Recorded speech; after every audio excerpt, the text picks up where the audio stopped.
Is it permissible to marry a woman that doesn't wear hijab or doesn't wear proper hijab, the hijab properly? Because in one hand, we know that we can marry women of the book, and in the other hand, we know that if someone marries such a woman, he will be labeled as a dayouth, and a dayouth will not smell the smell of paradise.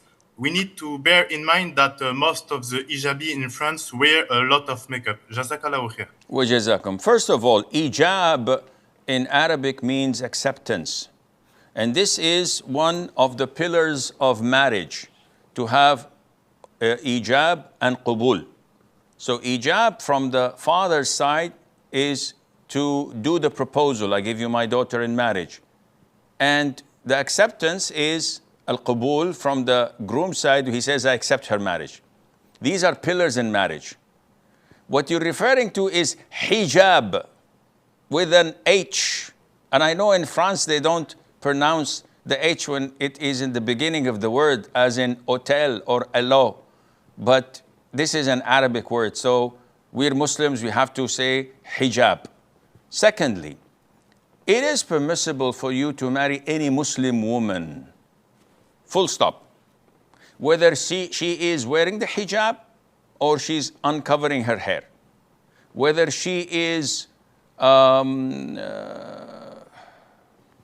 good, proper, practicing Muslimah or a sinful, openly sinful Muslimah. The marriage contract, as in terms of validity, it is valid. There is ijab, not hijab, and qubul, two male witnesses, Muslims, khalas. The marriage is done. But is it the best thing to do? Of course not. Would be the person allowing his wife to go not wearing the hijab labeled as dayouth? Akhi, dayouth is a very big word. And when the Prophet said, alayhi salatu wasalam, there are three who will not be looked at or upon by Allah Azza wa Jal, and Allah would not have mercy on them, would not purify them, and would torment them severely in hellfire. One of them is the dayouth. So when they ask, what is the dayouth? The Prophet defined this, alayhi salatu, by saying, it is the man who approves vice and indecency and sins with his women folk. So this is a broad sense. A woman who does not wear the hijab by no means is doubtful that she is sinful. There is no dispute. She is sinful big time. She goes against the Quran, the Sunnah, the consensus of the scholars, decency. She goes against the norm of decent women. Nevertheless, this is not the end of the world. It's a sin. She'll be punished in her grave. She's disgracing her parents and her family. She brings the worst of names to her tribe.